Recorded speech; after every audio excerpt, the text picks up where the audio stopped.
Boa noite a todos, sejam todos bem-vindos. Nós vamos começar o nosso trabalho lendo uma página e assim fazer a prece. Do livro Gotas de Esperança, de Lorival Lopes. Não espere benefício sem haver conquistado o mérito. Só a plantação do bem rende o bem, agora e sempre. Todo benefício requer contribuição. Trabalhe, não aguarde merecer bênçãos futuras nos céus sem ter se esforçado na vida do presente. Não fique na inércia. Levante-se. Se errou, comece novamente. Se caiu, reerga-se. Continue. Se alguém precisar de perdão, dê. Espere o melhor. Não se prenda ao passado. A misericórdia divina sempre nos renova a oportunidade para a conquista de novos méritos. Muito bom. Então, que nós possamos, né? A gente tem essa mania de esperar. A gente sempre acha que a gente tem que merecer, né? Mas a gente tem que correr atrás para merecer, né? Então, vamos agradecer, vamos fechar os nossos olhos, mentalizar a imagem de Jesus, que está aqui conosco, acariciando cada um. Gratidão por ter conseguido estar aqui, por ter conseguido chegar, né? Que possamos ter uma noite iluminada, que tudo que aqui for falado, que a gente possa interiorizar, mas principalmente colocar em prática, né? Esse é o grande desafio. Então, queremos pedir uma bênção especial para o nosso querido amigo Alexandre, que ele possa ser intuído, amparado pela espiritualidade da casa, que sempre vem com muito carinho aqui, né? Colocar esse estudo para nós. Então, Alexandre vai falar sobre estais aflito? Vinde a mim. Boa noite, meus irmãos, muita paz, que nosso Senhor Jesus Cristo, os bons espíritos, Urubatão, Tupinambá, Joana d'Arc, possam nos inspirar na noite de hoje. Quando nós ouvimos essa convocação, essa interjeição, né? Estais aflito, nós precisamos pensar o que é a aflição. Quando nós olhamos para o cotidiano da vida de Jesus, nós vamos ver em determinado momento Jesus se direcionando a Mateus, que era o cobrador de impostos, trabalhava para o Império Romano e era mal visto por isso pela sociedade judaica. Esse publicano, esse cobrador de impostos, era alguém que muitas vezes até ganhava dinheiro ilicitamente, cobrando mais impostos que devia. Jesus vai até a banquinha desse cobrador de impostos, chama ele para segui-lo. E ele, a princípio um malfeitor, pelas vistas da sociedade, se converte, aceita e convida Jesus para comer na casa dele. Nós sabemos muito bem que se ele era alguém de má vida, que é um termo muito usado no Evangelho, os amigos dele também eram pessoas de má vida. Então Jesus foi comer na casa dele acompanhado dessas pessoas. Cobradores de impostos, prostitutas, pessoas que eram corruptas, que estavam dentro daquele círculo de amizades. Quando Jesus está comendo com eles, os fariseus, que estavam sempre tomando conta de Jesus, porque precisavam pegar Jesus em alguma coisa para condená-lo, vem aquilo e diz aos apóstolos, aos discípulos: seu mestre come com essas pessoas de má vida, se mistura com essas pessoas de má vida. Jesus, obviamente, que sabia tudo, que tinha ciência ampliada das coisas, não esperou muito, falou logo, né? Eu vim para os doentes, não para os sãos, porque os sãos não precisam de médico, porque já estão sãos. Então, quando a gente fala em aflitos, a gente pensa só naquela pessoa que está no leito de dor de um hospital, não é assim? A gente pensa naquele que tem uma doença grave, né? Que sofreu um acidente, aquele que é um trabalhador ou uma pessoa de bem, mas é esforçada, é sobrecarregada, é cheia de afazeres. São nesses que a gente pensa, não é? Quando você fala assim em aflito. Mas a gente precisa ampliar essa visão de aflito e de sobrecarregado para as pessoas cuja moral ainda não alcançou os patamares ideais. Então a gente vai incluir aí os assassinos, os ladrões, os traficantes, todos que estão nesse conjunto de encarnados e desencarnados, precisando da luz do Evangelho, precisando converter-se através da Boa Nova, precisando conhecer o que prescreve Jesus para a reforma íntima, para a transformação das nossas almas. Então nós precisamos, quando falamos de aflitos e sobrecarregados, identificar toda essa classe de pessoas. A gente pode dizer assim, mas então, se eu começar a comparar essas coisas, eu vou perceber que talvez o assassino seja mais aflito do que eu, que tenho, por exemplo, uma doença grave. Vocês estão me acompanhando? Eu posso olhar e pensar assim, então quer dizer que o estuprador, ele é mais aflito e sobrecarregado do que eu, que muitas vezes não tenho um emprego, estou passando por dificuldades financeiras. Porque eu estou nessa situação, mas conheço Jesus. Eu estou nessa situação, mas eu olho com amor para o meu semelhante. Eu consigo amar o meu filho, o meu irmão, o meu pai, a minha mãe. Já aquele outro não consegue amar ninguém, sequer tem noção do que é o amor, do que é o sentimento nobre. Então, a fala do nosso governador planetário, quando no Evangelho diz: vinde a mim os aflitos e os sobrecarregados, e eu vos aliviarei. Tomai sobre vós o meu jugo. E ele diz: suave é meu jugo e leve o meu fardo. Para que a gente possa entender, jugo é domínio. Então, por exemplo, naquela época o povo judeu estava sob o jugo do Império Romano. O jugo também é naturalmente aquelas traves que separam o cavalo ou o boi para que ele possa tomar um caminho reto quando se coloca a canga, o controle no animal. Então o jugo é um tipo de controle. E o fardo é o que carrega a carroça. É a palha, é o alimento, é o peso. Jesus então diz que o seu jugo é suave. Mas por que suave? Porque, na verdade, o jugo que Jesus coloca é a observância da lei de Deus. E como nós somos perfectíveis, em nós há a semente da divindade, por incrível que pareça, o bem é mais fácil em nós do que o mal. Nós somos bons. O problema é que a gente escorrega, sai da presença de Deus, infringe a lei divina e aí comete o mal. Porque o mal nada mais é do que a ausência do bem.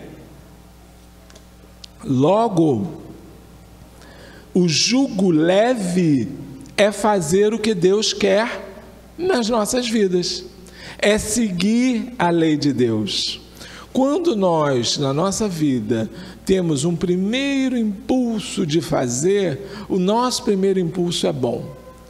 O problema é que às vezes a nossa personalidade, considerando os afagos do mundo, os desejos do mundo, o gozo rápido, imediatamente entra e coloca na nossa cabeça alguma coisa para que a gente não faça o bem. E a gente acaba escolhendo o caminho mais rápido. Vamos dar um exemplo disso? Nós aqui, tenho certeza, todos vocês, passamos ali na rua, tem uma pessoa caída. O primeiro impulso nosso vai ser olhar e pensar em ajudar. Tenho certeza absoluta. Só que, na hora que a gente pensa isso, vem logo atrás as questões. Ele pode ser um bandido, ele pode me atacar, e eu posso, vou perder tempo, porque eu tenho que ir para casa, porque eu tenho que resolver um problema, e eu não vai dar, porque se eu fizer isso, alguém vai me ver, mas que maluco é esse que está lidando? Essas questões são todas questões colocadas pelas facilidades do mundo na nossa cabeça e nos impede de vivenciar o que Deus quer nas nossas vidas. Daí, saindo então da presença de Deus, nós nos tornamos aflitos e sobrecarregados. Quando Jesus propõe o jugo leve, é esse retorno à presença de Deus, tal qual fez o filho pródigo na parábola. É a ação.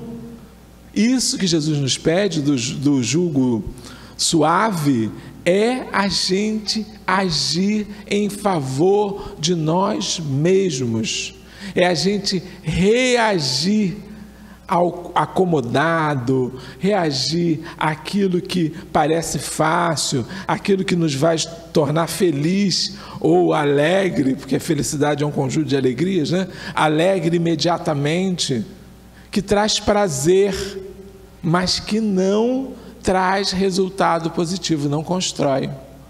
Nunca digam para um adicto, para um viciado, que o uso da droga é ruim, porque de fato não é. Ele faz ali uma viagem, aquilo ali parece muito bom.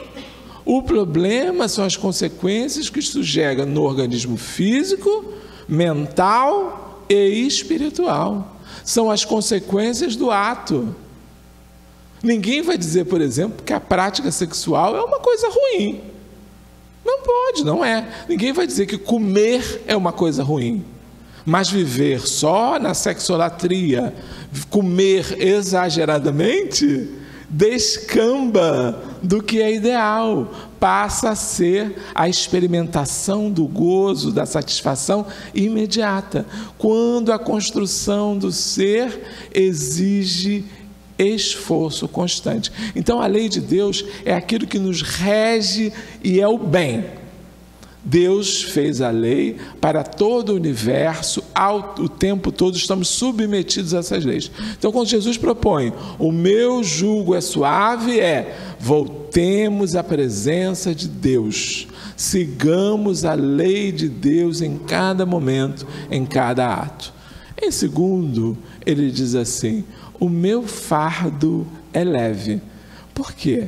A proposta que ele dá, a receita que ele dá, para que a gente faça essa volta com facilidade, é o amor incondicional, que o Espiritismo coloca com base na caridade.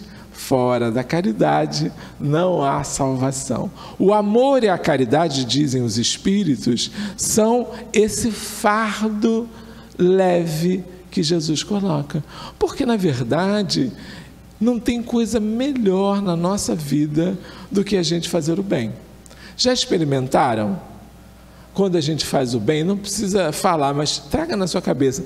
Quando você dá alguma coisa para alguém, já pensaram naquele momento que você tira de você para o outro, como é uma maravilha? Você se sente assim, maravilhado. Eu sempre falo da necessidade de entendermos a caridade, e aí, para entender o fardo leve, a gente precisa compreender caridade, e caridade eu separo na caridade protocolar, que é muito necessária, não deixem de fazer, mas é aquela caridade de hora certa, em que a gente bota ali, precisamos de alimento, aí você vai lá, compra o alimento e traz, na condição de que alguém te pediu e você tem que fazer aquilo. Isso é importante, não deixem de fazer, mas isso não é a verdadeira caridade. A verdadeira caridade tem que ser espontânea. A verdadeira caridade tem que brotar de nós. E às vezes a verdadeira caridade está num saber ouvir, num saber falar, num saber pensar. A verdadeira caridade às vezes não está no bem material que nós repartimos. Está nessa caridade moral que nós podemos desenvolver. Óbvio que no estágio evolutivo que a gente se encontra, às vezes mal conseguimos fazer essa caridade protocolar, mal conseguimos. Então não deixemos de fazer, mas vamos desenvolver naquela inquietude que os espíritos nos provocam, que tem que estar dentro de nós o tempo todo, dessa caridade viver em sua vida, de modo que quando aquele vizinho perturbado varrer o lixo para a sua porta, você pense assim: meu Deus, que Deus proteja ele, porque ele não consegue entender que ele está errado. Quando alguém roubar o seu celular que você comprou em 24 prestações, e você está na segunda, e levarem o celular, você pensar assim: Senhor Jesus, abençoa essa criatura, porque ele é ignorante, está plantando tempestade para colher no futuro. Olha que beleza, né? Quando alguém falar um impropério, uma palavra, uma indireta, e você saber que é com você, e você conseguir calar, não responder, não reagir, não brigar, não xingar, é caridade verdadeira. Porque nós estamos aí convertendo o nosso íntimo para esse amor incondicional. É fácil? Não, não é fácil. Temos desequilíbrios? Temos desequilíbrios. Mas o que a gente é? Nós somos aqueles que estamos aqui, visitamos o astral superior e voltamos para cá, constantemente. Então a gente anda do jeito que a gente é, de repente a gente faz aquele auge de bondade, de caridade, de repente a gente volta. O problema é se a gente só faz uma vezinha isso. Porque se a gente faz várias vezes, a gente acaba acostumando em ficar por aqui. Mesmo quem está acostumado por aqui também às vezes escorrega. Chico Xavier para a gente era um exemplo, né? Chico Xavier era, porque já desencarnou, continua sendo, obviamente. Mas Chico Xavier, na sua vida material, foi um exemplo o tempo todo. Certa vez, Chico estava arrumando a casa, porque estava muito bagunçado, e ele resolveu subir para arrumar uns cobertores que tinham no armário. Botou uma cadeira, não coloquem cadeira para subir em cobertor. Caiu da cadeira. Quando ele caiu no chão, Emmanuel aparece, ele todo arranhado, com o braço doendo, estendido no chão. Emmanuel chega e diz assim: Chico, agradeça a Deus pela queda. Aí ele: mas Emmanuel, eu estou todo doído. Agradeça a Deus pela queda, Chico. Aí ele: mas Emmanuel, agradeça a Deus. Aí ele faz uma prece, agradece a Deus pela queda, levanta, dá um tempo, respira, e vai perguntar a Emmanuel: mano, pelo amor de Deus, né? Eu estava ali todo estropiado, todo remendado, todo arranhado, ainda tinha que agradecer porque eu caí. Ele disse: Chico, aquela queda foi um planejamento de uma equipe de espíritos ignorantes, trevosos, para que você cair, na hora que você caísse, você saísse do seu estado de espírito e fizesse uma maldição, falasse um palavrão, fizesse um xingamento, e aí eles iam aproveitar este momento, que era uma fraçãozinha, para colar em você, para se agregar em você, e dali você não sairia mais, e todo o trabalho estaria prejudicado. Imagina isso! Veja como nós precisamos vigiar e orar o tempo todo. Chico, que estava aqui, lembra da comparação? Nós continuamos por aqui. Então nós estamos muito mais suscetíveis a essas influências inferiores. Por isso que a proposta do Cristo do fardo leve vai nos fazer proteger. Porque no momento da caridade, nenhum espírito trevoso ousaria tocar em você. Posso assinar isso, reconheço firma. Porque as energias que estão em volta de você, o fluido benéfico que lhe contorna, a aura protetora que se forma, impede que isso aconteça. Agora, se eu falto à caridade, se eu sou maledicente, se eu faço aquela fofoquinha que a gente gosta, né? De vez em quando, eu abro espaço para isso. Então, o jugo, o fardo, é aquele fardo que é bom. Por isso que ele é leve. A caridade é boa. Alzira Zarur foi espírita antes de fundar a LBV. E ele dizia assim: ninguém sabe como é bom ser bom. Porque se soubesse, todo mundo iria caminhar por aí. Então, no momento que nós fazemos uma doação, que nós permitimos um cuidado, que nós fazemos essa caridade moral do saber ouvir, do saber ver, nós nos encontramos nesse caminho de construção das nossas almas para o bem. Daí o vinde a mim. Esse ir até a proposta de Jesus é de individual caminho. Nós, cada um de nós, temos que agir por nós. Duas coisas muitíssimo importantes. Ninguém muda o outro. Não adianta, por mais que a gente ame, não muda o outro. E para crescer espiritualmente, só a gente mesmo. Ah, mas eu tenho certeza que quando eu desencarnar, o Urubatão vai estar me esperando. Bom, certeza eu não posso ter. Por que eu não posso ter? Não por ele. Ele deve estar doido, que tem uma fila de gente, né, a se aproximar dele. Mas por nós. Veja que eu falei o Urubatão, nem falei Jesus, né? Porque a gente está por aqui, está mais próximo deles, né? Então, eu quero isso, mas eu preciso querer no meu dia a dia.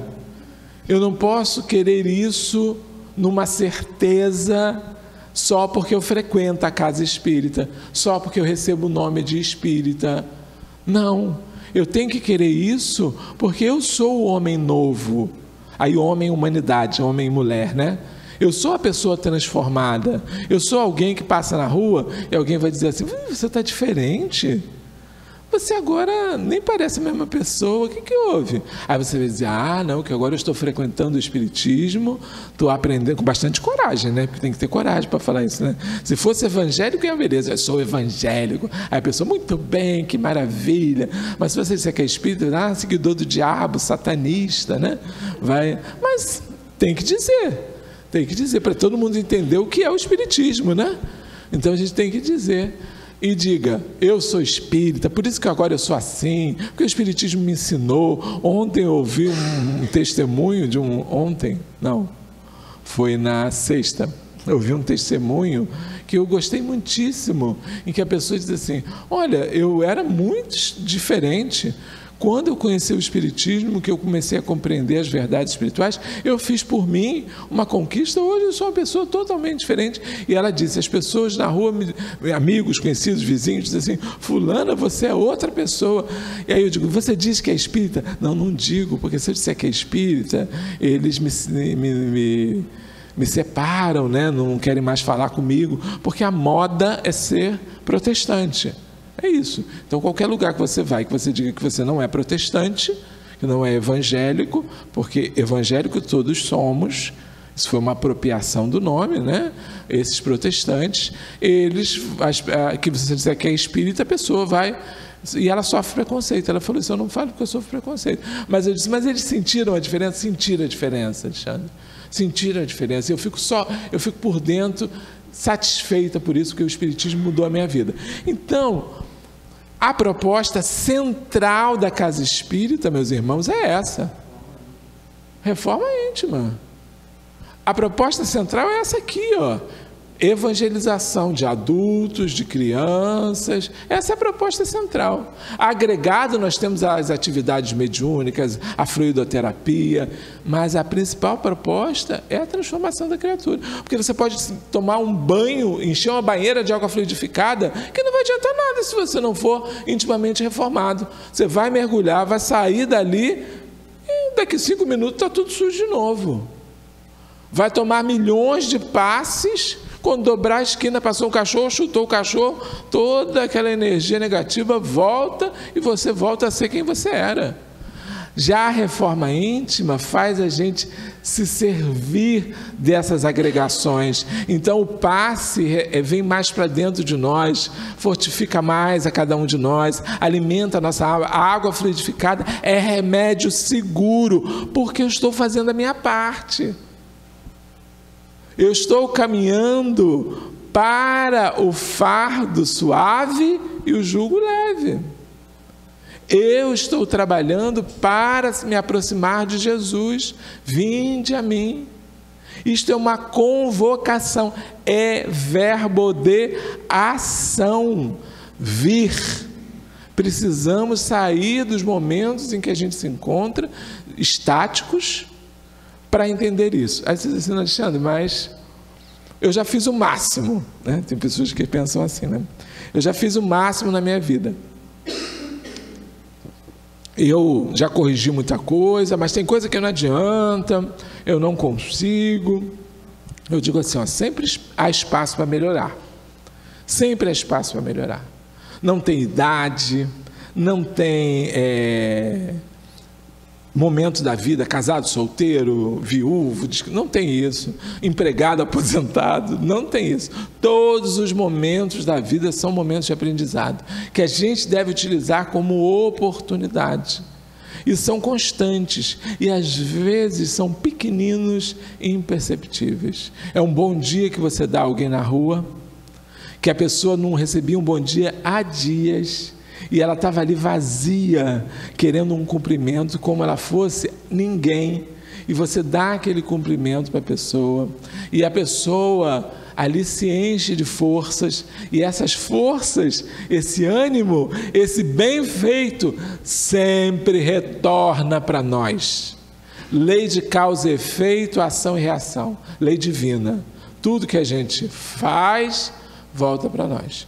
Portanto, nós, a maioria de nós que estamos na terra hoje, desde a vinda do Senhor Jesus, estamos sujeitos a essa necessidade de reforma, de transformação. Somos todos mais ou menos feijões da mesma feijoada. Conta-se no dedo aqueles que se destacam. Um Chico Xavier, uma Madre Teresa de Calcutá, uma Irmã Dulce. E quando eu falo de Irmã Dulce, eu sempre pergunto o seguinte: quem teria coragem de dormir num galinheiro? Levante a mão. Eu não tenho medo que as aves passem piolho para mim, né? Eu não ia dormir no galinheiro nunca. Mas ela dormia no galinheiro com as crianças, porque não tinha lugar para dormir. Até que a madre se comoveu, né? E depois primeiro a madre deu o galinheiro, depois a Madre Superiora deu um espaço para ela ficar. Imagina isso! Como que a gente ia, por exemplo, escrever 400 livros, cerca de 400 livros, e não ficar com nenhum direito autoral? Zero, morando numa casinha simples, vestindo umas roupinhas rotas. Chico tinha umas roupas rotas, né? Ele disse que só usava roupa nova quando alguém, por piedade, dava uma roupinha para ele. Como é que a gente vai entender, quando é que a gente vai entender que isso é o que pede Jesus? E isso é o que nos faz crescer. Ah, Alexandre, eu vou precisar aí de 30, 40, 50, 100, 150 anos. Eu digo, pessoal, que eu estou esperando aí uns 3.000 anos. ou 3 milhões de anos para me tornar um espírito puro, um espírito melhorzinho, um co-criador, quem sabe aí no nível desses espíritos celestiais que rondam o planeta Terra. Então, cada um precisa ver as suas necessidades. Joana de Ângeles coloca nessa ideia da reforma íntima, ainda ficando com Jesus, do jugo suave, do fardo leve, que para a gente se transformar, a gente precisa se conhecer, o autoconhecimento. Então, eu preciso saber quem sou eu. Uma coisa eu sei, eu não sou exatamente aquele que está no templo religioso.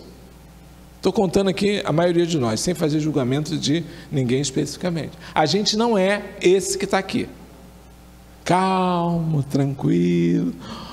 Quanto tempo a gente tem? É 1 hora? Mais ou menos, quase, né? Até as 9. Isso. Mas vamos botar assim uns 45 minutos, tranquilo, ouvindo, sem olhar no relógio. Pensa, se olhar no relógio, pode ser que o espírito veja que eu estou olhando para o tempo passado. Então, a gente não é esse. A gente é aquele agitado, a gente é aquele que responde, a gente é aquele que amaldiçoa, a gente é aquele que grita, a gente é aquele que esperneia. Somos nós. Eu falo que nós somos espécie de leões na sesta. Você sabe que o leão na sesta, quando ele está dormindo, depois que ele comeu a zebra, você pode passar a mão na juba dele, fazer carinho, que nada acontece. Agora, se você chegar meia hora antes, você será a zebra, né? Você será o alimento. Então, nós somos leões na sesta, mas porque estamos contidos por uma atmosfera religiosa.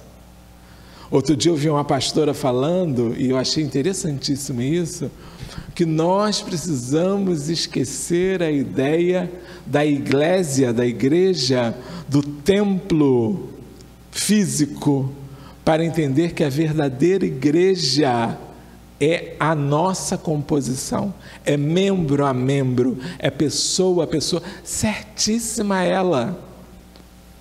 Então, o que faz a minha segurança, o que faz o meu caminho, o que faz a minha transformação, é quem eu sou no todo. Então, se eu grito lá fora, eu tenho que gritar um pouquinho menos. Se eu esperneio um pouquinho menos. Se eu sou violento, eu tenho que ser um pouquinho menos, né? A dificuldade é que nós somos colocados no mundo para conviver, não para viver. Porque é na convivência que a gente é experimentado.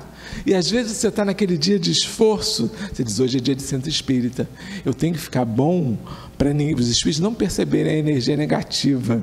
Então você passa aquele dia no esforço. Aí quando você chega, entrou na condução, alguém vem e pisa no seu joanete. Só sabe o que é isso quem tem joanete. Eu sou uma pessoa antiga, de uma geração antiga, para não dizer velho, eu tenho joanete. Joanete, quando você toca no joanete, é uma dor horrível. Aí eu entro na condução, a pessoa, eu estava indo para o centro, lembra? Lembra que eu estava me esforçando para ser bom o dia inteiro? Aí ele pisa no meu joanete, eu não aguento, eu digo assim, ô seu irresponsável, seu cego, não viu meu joanete não? Né? Acabou. Né? Aquele esforço, naquele momento, ruiu. O que a gente precisa entender? Que ele ruiu, mas não acabou. Dá para reaver. Aí no momento seguinte você diz, não, meu irmão, desculpe, eu estava nervoso, é que o joanete dói muito, que Jesus te acompanhe para onde você vá, já curou a dor, passou, a essa altura você já está mais calmo, né? E você faz uma volta, ressurge, renova-se para dar tempo. Vai chegar aqui, os espíritos vão ficar mais felizes ainda, porque vão dizer, ele caiu, mas levantou, ele é esforçado, ele está no caminho do bem. Porque Kardec perguntou como é que reconheceria os espíritas, e a resposta foi, aqueles que fazem a sua transformação moral e se esforçam para combater em si os maus hábitos e as más inclinações. Olha aí, passou na prova. O joanete vai ficar doendo um pouco durante um tempo, mas você conseguiu reagir de forma positiva. Lembra do Chico? Não esqueça essa historinha do Chico, né? Um momentinho foi suficiente para gerar uma guarda no momento de oração. Tudo bem que você não vai falar com a pessoa de repente na condução, se a pessoa vai achar que você é uma desequilibrada, mas você faz isso mentalmente, né? Faz uma prece por eles assim: pisou no meu joanete hoje, mas eu tenho certeza que amanhã ele estará bem, né? Que Deus vai perdoar a minha fala. E mentalmente você faz isso, se você não quiser fazer pessoalmente. Tive outro dia também um testemunho de uma irmã da igreja de minha mãe. Eu fui com ela, eu sou advogado, fui resolver um problema com ela numa dessas concessionárias de serviço público, e ela chegou lá, a concessionária fez uma besteira, estava errado, eu estava argumentando, ela não aguentou, ela chegou para o rapaz que era o atendente e disse: você é um ladrão, vocês são tudo ladrão. E eu olhei para ela, normalmente é uma pessoa muito pacífica, mas eu só conhecia ela da igreja, lembram? E aí na hora eu fiquei assim, olhando para a cara dela, aí ela me viu, ela viu meu espanto. Aí ela diminuiu, passou, aí saímos, eu disse: você não devia ter falado aquilo, porque isso dá até processo, porque você está fazendo uma calúnia. Ele não é, quem fez foi a empresa, ele é um trabalhador, manda. Eu conversei com ela, aí ela disse assim: Alexandre, eu me arrependo tanto. Eu disse: fazer o quê? Você estava nervosa, né? Disse: mas eu vou corrigir, e é agora. Vem comigo. Me arrastou pelo braço, voltei na concessionária e ela em voz alta disse: meu filho, vem cá, eu te peço perdão, eu estava nervosa, não gostaria de ter falado aquilo, infelizmente foi, você me perdoa, me dá um abraço. Aí o cara correu, porque todo mundo gosta de abraço, né? Dá um abraço, o cara correu, abraçou, parecia cena de filme, e eu fiquei ali comovido em saber que é possível fazer. Às vezes a gente tem, né, senões, a gente tem vergonha, a gente não quer aproximar, mas é possível construir esse homem novo. Dá tempo da gente fazer essas coisas. Poucos de nós conseguiria, por exemplo, uma conversão como Paulo de Tarso, né? Uma conversão forte, mas também com a presença de Jesus, né? Então ele faz uma transformação da vida. A gente não vai conseguir isso de imediato, mas a gente tem que começar a construir um homem novo e nunca adiar. Eu vi uma vez uma revista em que aparecia uma modelo e ela dizia, e na capa da revista dizia assim, não vou dizer o nome dela, tá? Modelo tal se converteu ao espiritismo. Eu disse: que beleza, vou querer ver. Comprei até a revista, né? Para ver o que era aquilo.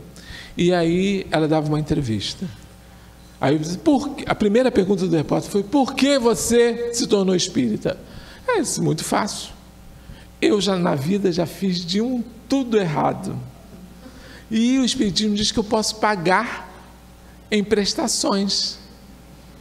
Então eu vou viver aí mais umas 50 reencarnações para pagar o que eu fiz. Eu disse: misericórdia, não entendeu nada, Senhor. Nem li a segunda pergunta para não me aborrecer mais, né? Porque não é assim. O Espiritismo nos ensina que as reencarnações são de fato um processo de amenizar a colheita. Mas a vontade de consertar tem que ser como uma amiga de minha mãe evangélica, tem que ser imediata, não pode deixar passar. Vai que aquele rapaz que estava ali tivesse um infarto do miocárdio e morresse, desencarnasse, ela não teria oportunidade de fazer a ligação naquele momento, ia criar uma dívida para o futuro. Então, imediatamente, aquele consenso fez com que ficasse leve o fardo, por ação de amor. Quantas vezes na Terra, como eu disse, o difícil não é viver, é conviver, nós somos sujeitados a ações dos nossos semelhantes. Não há lugar mais difícil de conviver do que o núcleo familiar, porque onde estão os grandes amores e os grandes ódios, né? E o exercício dessa caridade para o jugo leve depende, para o fardo leve, depende, o jugo suave, depende de nós. Porque o outro, se não compreende, não dá para esperar nada. Tem que ser de nós. Então, o filho irrequieto, o esposo torturador, a esposa encrenqueira, tudo deve ser visto como necessidade daquela criatura, naquele momento de aprimoramento, de crescimento, para que nós façamos a nossa parte. Aí a gente não está falando em omissão.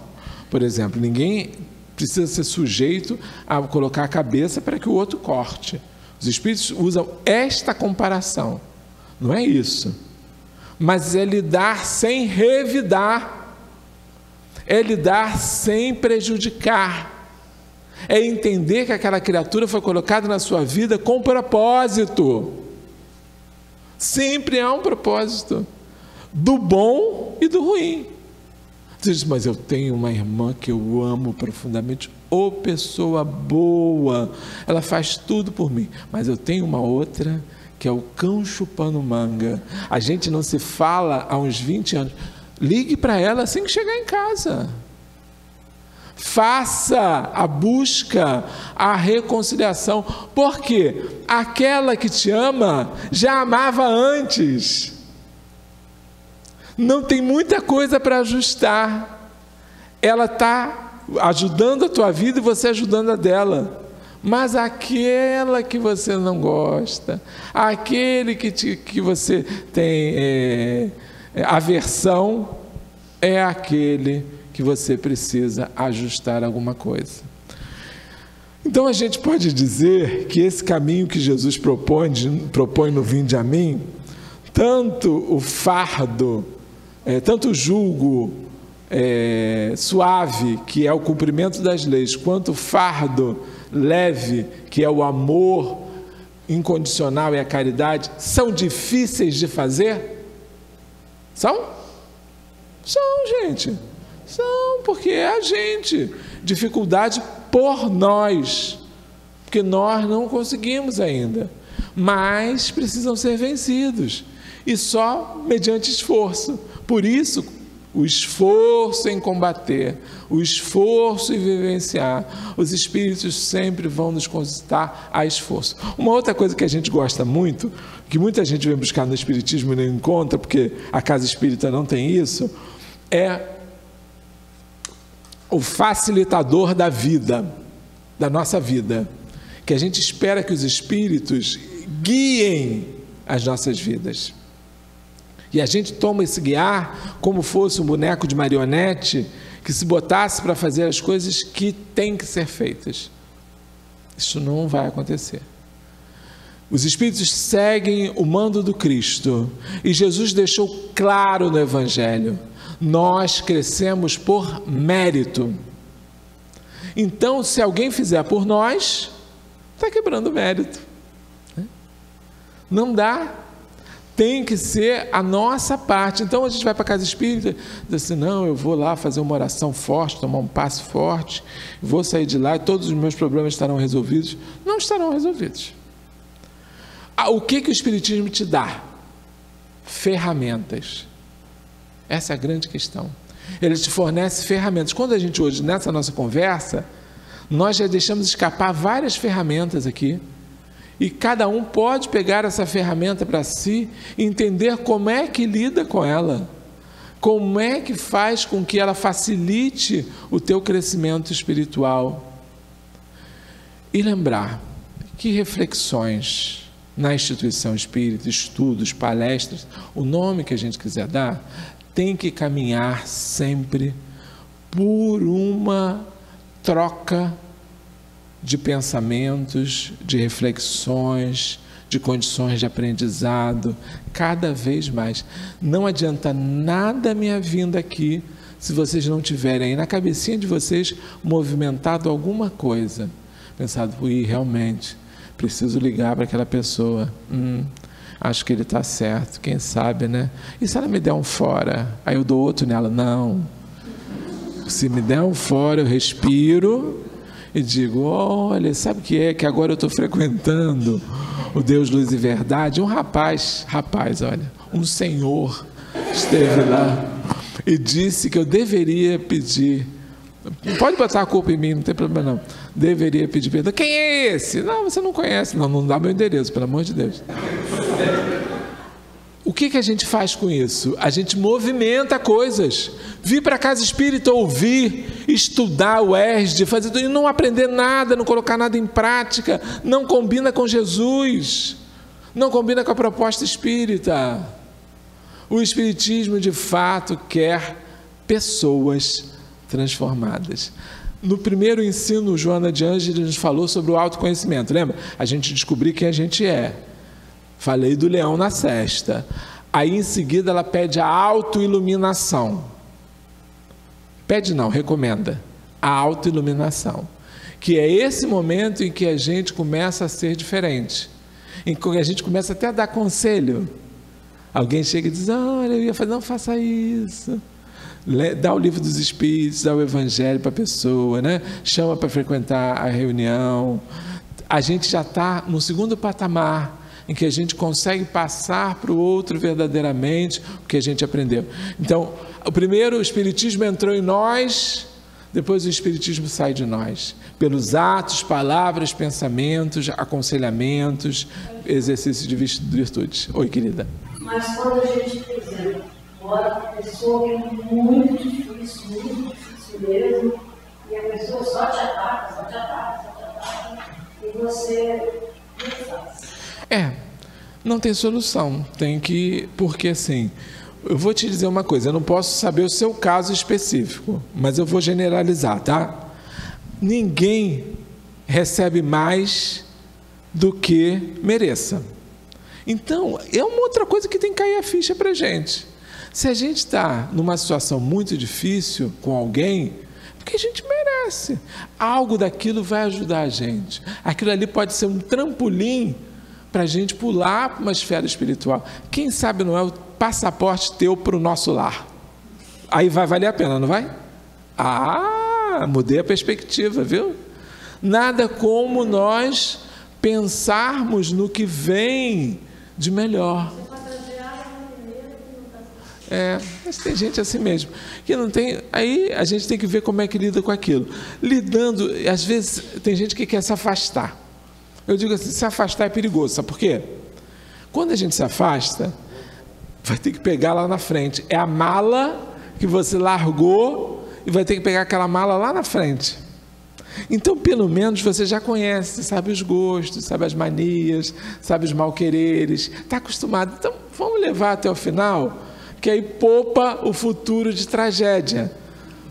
Mas pensa assim, o que é bom teu está reservado. Porque... Oi? Não, é pela dor, né? Mas está reservado. Cuida com amor. Não, cuida com amor, não tem que ser com amor, com amor. E aí, o que é teu vai estar guardado. E o que é bom está plantado. Isso não temos dúvidas. Não, aí não sei. Eu não posso entrar nesse particular. Vocês vejam que eu fui bem sutil, não fui? Eu fui o mais sutil que eu consegui. Porque, na verdade, querida, tudo é motivo de aprendizado. Deus não permitiria. Se fosse só para você sofrer, não é o Deus que nós cremos. Nós não cremos num Deus torturador, que coloca a gente numa situação difícil só para a gente sofrer. Não cremos no inferno, hein? Alguém crê ainda aí? Não. É aqui mesmo. Não existe inferno, né? Inferno é consciencial. E umbral é o inferno dos espíritas? Não. É o purgatório dos espíritas? Não. O umbral onde se reúne espíritos mentalmente conturbados, conscientemente conturbados. Então eles vão para lá numa autotortura, numa autopunição. E se agregam, se juntam, mas não foi Deus que criou. Então Deus, que é misericordioso, não deixaria você, que é uma filha querida dele, veja que eu estou te elogiando, querida dele, sofrer. Se sofre é porque tem um motivo. Pode ser de ensinar outra criatura, pode ser de ensinar a gente, pode ser de fazer a gente crescer pelo sacrifício. Sacrifício é uma coisa libertadora, hein? O maior sacrifício que nós tivemos na terra, nosso Senhor Jesus Cristo, porque ocupou um corpo físico que ele não precisava, deixou-se imolar, foi crucificado. Morte na cruz é uma coisa doloridíssima, para que o Evangelho chegasse a nós no dia de hoje. Então, sacrifício é uma coisa importante. Passou bem, né? Não, se não, nem a peneira furada não deu certo, tá bom, vai com Deus, Deus te abençoe, te proteja, deixa lá, não vou perturbar por você não, quero viver a minha vida santa, né? Deixa o negócio seguir. Lembrando, deixou a mala no caminho, lá na frente, pega de novo. Não quer não, né? Nem eu. Então vamos trabalhar para que isso siga. Isso. Agora eu vou dizer uma coisa, pode reclamar um pouquinho, não tem problema reclamar, não tem problema chorar, não tem problema dizer, Senhor, tá difícil, hein? Dá uma ajuda aí. Coloca Joana d'Arc, Tupinambá, uns 2 dias em casa, né? Para ver esse negócio, né? Tem que chamar, pedir ajuda para poder dar uma faz parte. O que a gente não pode é maldizer a Deus, dizer, eu não quero isso para mim, isso não foi para mim. Não, deixa, porque se Deus botou, alguma coisa tem. A lei é perfeita. Jesus dizia uma coisa muito sábia: um fio da cabeça não cai sem que Deus o saiba. E Jesus coloca Deus como pai, pessoal. Pai é alguém que cuida. Pai é o provedor, o cuidador. Óbvio que ele não deixa a gente passar o que não tem que passar. Aqueles exemplos que eu dei do celular, emprestação, tudo faz parte. Eu não tive filhos, mas eu convivi com meus sobrinhos como filhos, né? E muitas vezes a gente via coisas assim, como criança, né? Chegou na casa, pegou aquela xícara que você tinha todo um amor pela xícara, pega a xícara, taca no chão, ainda ri. Miserável, né? Quebrou a xícara. Mas no momento seguinte, você está tomado pelo amor paterno, pelo amor filial, e aquela xícara que era tão valiosa fica em segundo plano. Já depois comprou outra, compra nada, aquilo era antiquíssimo, era raro, mas você mente até para poder se convencer daquilo. Não é assim? É assim, e a vida vai nos ensinando então a gente se quebrar, a gente sair do ego, do egoísmo. A família tem basicamente essa função, o núcleo familiar, o Instituto da Família tem isso, é tirar a gente do ego, né? Do meu, é meu, é meu, é meu. Então a gente precisa disso. Eu não tive filhos, mas eu tenho família, né? Tenho minha mãe, meu pai e meu irmão são filhos para mim nessa encarnação. E eu brinco lá em casa que eu devo ter sido adotado, falo para eles, porque eles são de uma família espiritual diferente da minha, eles têm gostos completamente diferentes, né, dos meus, e são gostos iguais, então dá para ver que eles são família espiritual diferente, mas eu não sou adotado não, eu sei que eu sou filho da minha mãe e do meu pai mesmo. Mas eu fico brincando com eles sobre isso. Então a gente precisa também conhecer isso, conhecer as pessoas, ver as suas necessidades, o seu estágio evolutivo, como é que elas se comportam, por que se comportam.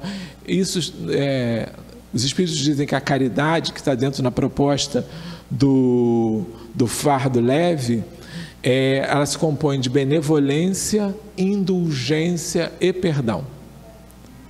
Então não dá para ser caridoso sem indulgência e sem perdão. A benevolência é fazer o bem ao próximo. Isso a gente já sabe, né? Na caridade. Mas será que a gente sabe que a gente precisa ser indulgente? O indulgente é tolerante com o erro do outro, né? Com a falha do outro, com o equívoco do outro. Eu não sei se eu já contei para vocês, mas eu acho isso muito interessante, uma história bem legal. A gente ainda tem um tempinho. Nós estávamos fazendo a Ronda da Caridade, levando comida na rua. E aí nós entregamos uma quentinha. Não, eu estava com um amigo, ele estava começando, aí eu dei a quentinha na mão dele para ele entregar. Quando ele foi entregar para o rapaz disse assim, um instantinho, na rua. Qual é o cardápio de hoje? Aí ele olhou para a minha cara e diga qual é o cardápio. Ele disse assim, salsicha com macarrão, que é o padrãozão nosso, que é o que a gente sabe fazer, né? Salsicha com macarrão. Ele disse, não quero, pode voltar. Aí ele olhou para a minha cara e disse, durma bem, meu irmão. Saí, voltamos. E eu vi que ele estava angustiado. A boca dele parecia um ninho de marimbondos, né? Ele queria falar. Quando ele entrou no carro, eu vi que ele estava quase passando mal. Eu disse, pode falar. Já que estava no carro, ele disse assim, isto é um absurdo. Como é que ele está na rua e ainda escolhe o que comer? Ele não pode fazer isso. Ele falou. Depois, quando ele desabafou, aí eu disse para ele assim, meu irmão, dentro da caridade existe a indulgência. Ele ainda pode estar na posição social que ele ocupava em outras encarnações, que ele era servido. Isso não saiu dele. E a nós cabe tolerância com essa problemática que é dele, e nenhum mal pode ser feito, e ele tem o direito de dizer que não quer comer, ou que está saciado, ou que não gosta do cardápio. Aí eu percebi que os marimbondos começaram a sair, um por aqui, outro por ali. Aí ele começou a sorrir, disse, graças a Deus, aliviou o coração. Ele já não pensa mais assim. Então, tem que ser tolerante. A caridade engloba a tolerância e perdão. Porque se no mundo que a gente vive, se a gente não tivesse para praticar a caridade, a indulgência e o perdão, a gente não faria. Não faria. A gente sabe, especialmente, que no mundo as pessoas às vezes privilegiam mais um celular novo, uma unha feita, um cabelo novo, do que os alimentos do filho em casa, né? A gente já sabe que é assim. Se você não for indulgente, não for tolerante, não perdoar, você não consegue viver no mundo que nós vivemos, praticando a caridade como entende Jesus. Essa foi a pergunta. Como entende Jesus a caridade? Benevolência, indulgência e perdão. Então, meus irmãos, espero que a gente tenha conseguido responder, né? Estás aflito? Vinde a mim.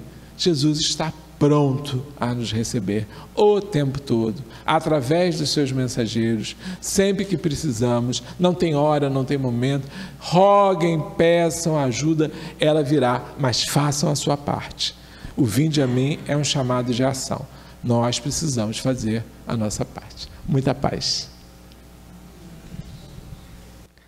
Amigos, temos muitas tarefas, né? Como lembrou o nosso irmão Alexandre, muitas tarefas a fazer aqui na Terra, aproveitando o máximo essa encarnação, que deve ter dado um trabalho muito grande ao plano espiritual para montar a família, tudo direitinho, o nosso corpo, para chegarmos aqui e vivermos as nossas experiências necessárias para o nosso crescimento.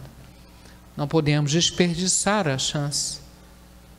Nós que já temos um pouquinho do Evangelho de Jesus, conseguimos compreender bem o que o nosso irmão Alexandre falou. Então é partir para a ação. Todo esse trabalho com calma, com serenidade, é um dia após o outro, e nós vamos conquistando, não para os outros não, isso nós estamos conquistando um equilíbrio na nossa vida. É para as nossas células, para a nossa mente, para a nossa alma, né?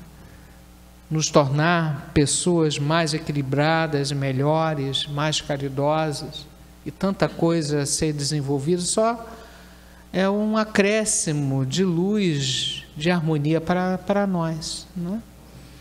Então, esse esforço é individual, e não podemos justificar o não cumprimento disso por causa do outro. Nós temos muita mania disso, né?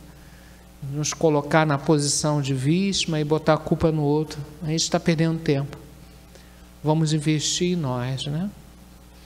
Então, é muita luz, é muita gratidão a esses momentos de reflexão que temos aqui, não só para nós encarnados, mas um grupo de espíritos encarnados que vem aqui sofrendo, precisando desse consolo, desse carinho, desse apoio espiritual.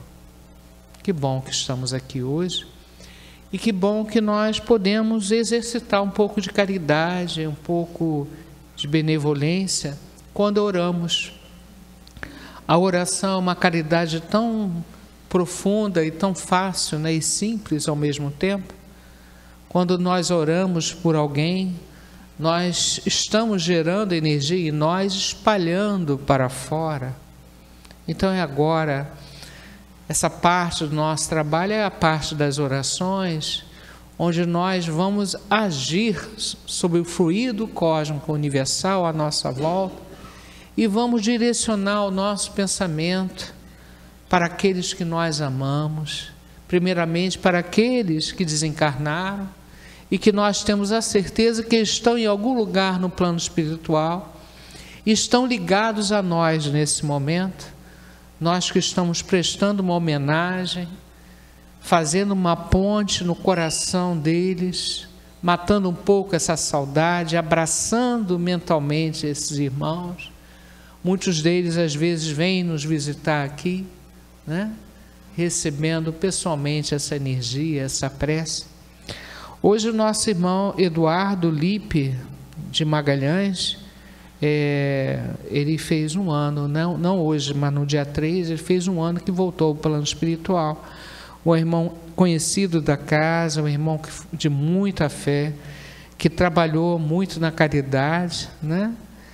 E teve o seu resgatezinho, teve que passar pelas provas dele, e ele com certeza entende isso hoje com mais tranquilidade, com certeza hoje ele mais calmo, mais sereno no plano espiritual, recebendo a homenagem, né, da sua esposa, do seu irmão, da sua cunhada aqui presente, com muita saudade, mas a certeza que toda aquela energia do nosso irmão Eduardo continua viva em alguma dimensão, né, continuando o seu trabalho de evolução e com certeza o irmão ativo trabalhando no bem. Então, Eduardo, receba o nosso abraço, o nosso carinho, e que você seja muito feliz no plano espiritual. Também queremos pedir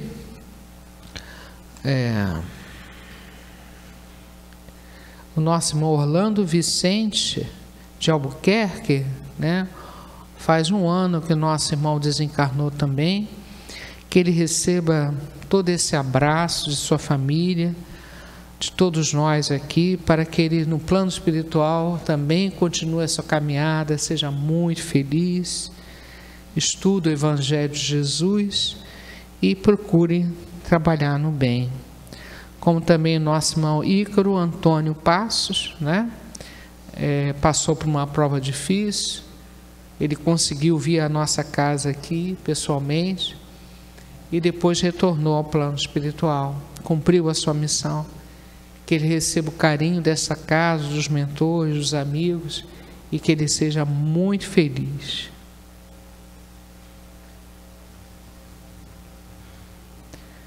A nossa irmã Irene Gonçalves da Silva desencarnou ontem, né?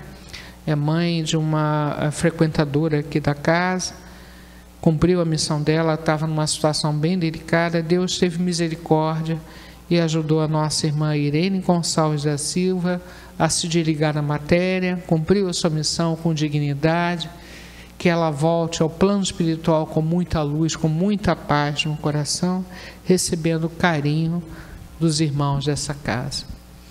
E todos nós aqui temos a nossa caixinha de prece, temos os nossos entes queridos, de repente aquele pai, aquela mãe, aquele irmão, aquele avô, aquela pessoa querida, que estão vivos, recebendo a nossa emoção, o nosso carinho, a nossa saudade, mas em forma de alegria para cima, né? Para que eles sejam felizes no plano espiritual. Então pedimos a Jesus que escute a nossa prece e faça essa ponte a esses corações que nós amamos tanto. E Pai nosso, que estás no céu, santificado seja o vosso nome, venha a nós o vosso reino, seja feita a vossa vontade, assim na terra como no céu. O pão nosso de cada dia nos dai hoje, perdoai as nossas ofensas, assim como perdoamos os nossos ofensores, mas não deixeis cair em tentação, livrai-nos de todo o mal, que assim seja. Essa oração é uma energia tão profunda. Nós gostamos sempre de fazer a prece para o desencarnado com essa oração, para que Jesus esteja ao lado desses amigos, protegendo, orientando para o caminho do bem. E peço pelos irmãos desencarnados aqui presentes, pelas nossas companhias espirituais. Graças a Deus. Que eu sempre falo aqui, nós somos pequenos pontos de luzes somadas, nós fazemos uma energia muito bonita na nossa casa.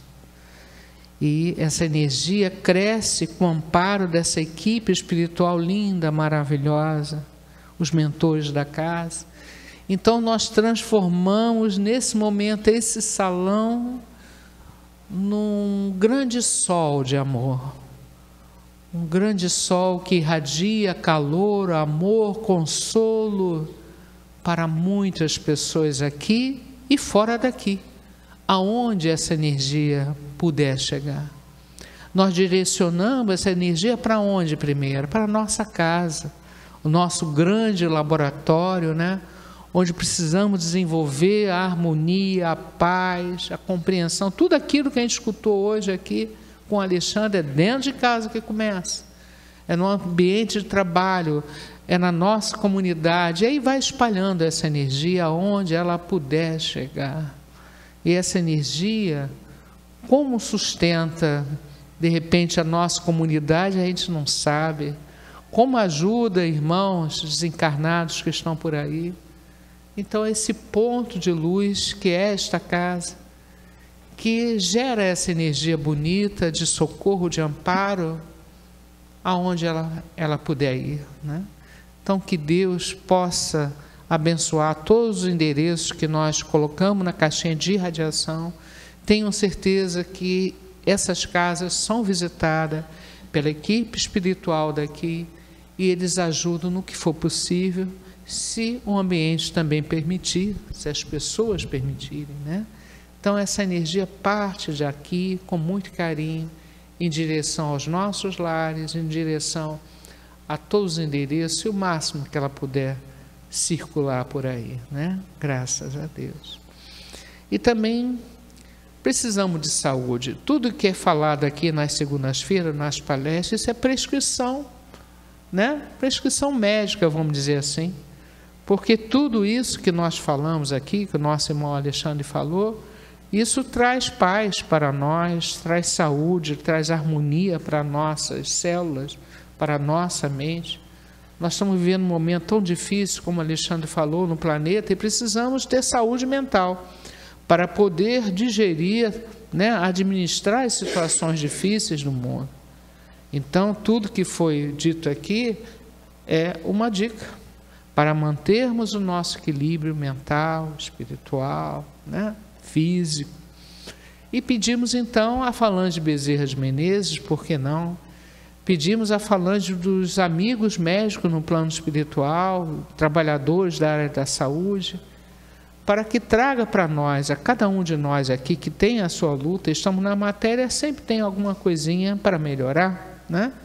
Coisinhas que de repente nós desequilibramos pelas nossas atitudes, pelos nossos pensamentos. Então é hora de tentar dar aquela cambalhota, né? De tentar mudar isso, como foi falado aqui. Voltar a refletir, pensar e pedir a Deus nesse momento que nos equilibre, que energias superiores sejam derramadas sobre nós, nos abençoando, nos harmonizando. Que a Falange médica da casa possa atender a todos os pedidos que com muito carinho nós colocamos na caixinha de visita médica, né? Querendo pedir aqui, com muito carinho, a nossa irmã Cléia Maria de Araújo, no Hospital Souza Aguiar, enfermaria 301, leito 3, a nossa irmã quebrou o fêmur, a senhora que de vez em quando vem à casa, a mãe do André, que ela seja abençoada, que ela tenha paciência, né? Porque é muito difícil uma internação, uma pessoa já de idade, né? Então, que ela seja iluminada, que ela receba o carinho desta casa. Também quero pedir pela minha irmã, Sônia Raposo, que está no hospital da Unimed, né? Que ela seja abençoada e iluminada, com a graça de Deus. Vamos, Jesus, passear na minha vida. Quero voltar aos lugares em que eu estive só. quero voltar lá contigo, lembro que estavas comigo, quero sentir teu amor a me embalar. Cura, Senhor, onde dói, cura, Senhor, bem aqui, cura, Senhor, onde eu não posso ir, cura, Senhor, onde dói, cura, Senhor, bem aqui, cura, Senhor, onde eu não posso ir. Deus pode, Deus sabe aonde dói, e Deus está aqui nos abraçando e nos fortalecendo nas boas resoluções. Que a água do ambiente seja fluidificada e que todos nós estejamos com o coração, a mente aberta para receber todo esse carinho, toda essa ajuda do plano espiritual, pedindo pelos irmãos que estão pela rua, cada vez em número maior, irmãos que estão nos hospitais, asilos, orfanatos, prisões, e todos eles recebam esse carinho do plano espiritual. Graças a Deus. Vamos agora para o último momento, o momento ainda do passe coletivo. Os médios vão se colocar ao lado e vamos todos nós usar a nossa mente para estarmos preparados para esse passe.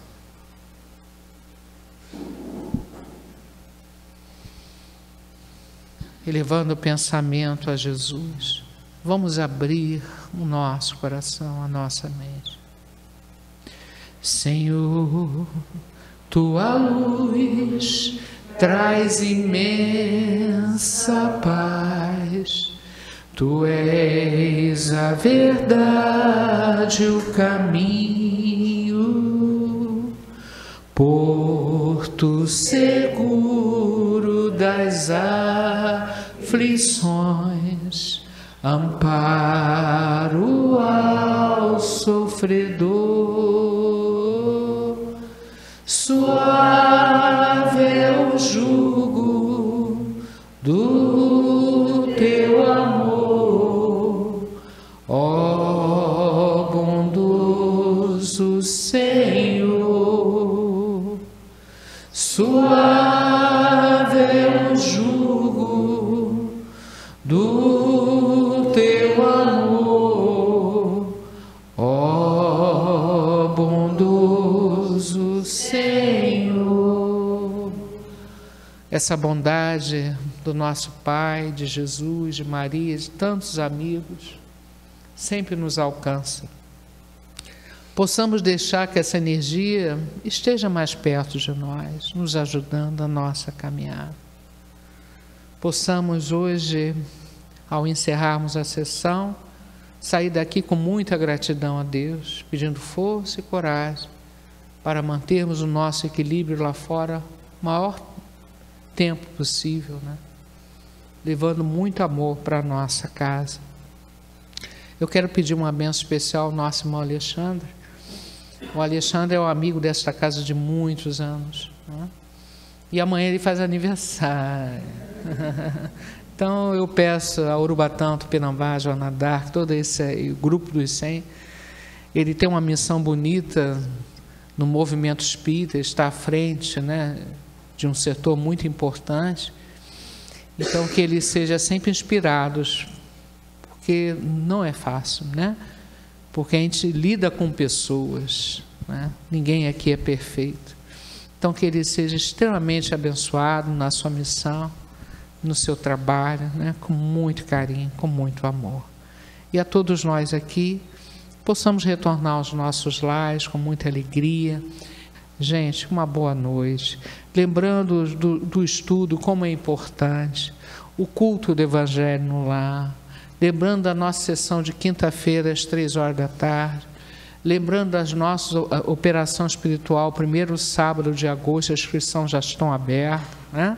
E dos vários cursos que nós temos online, que vocês podem participar e estudar. Gente, uma boa noite, um abraço a todos e até a próxima, se Deus quiser.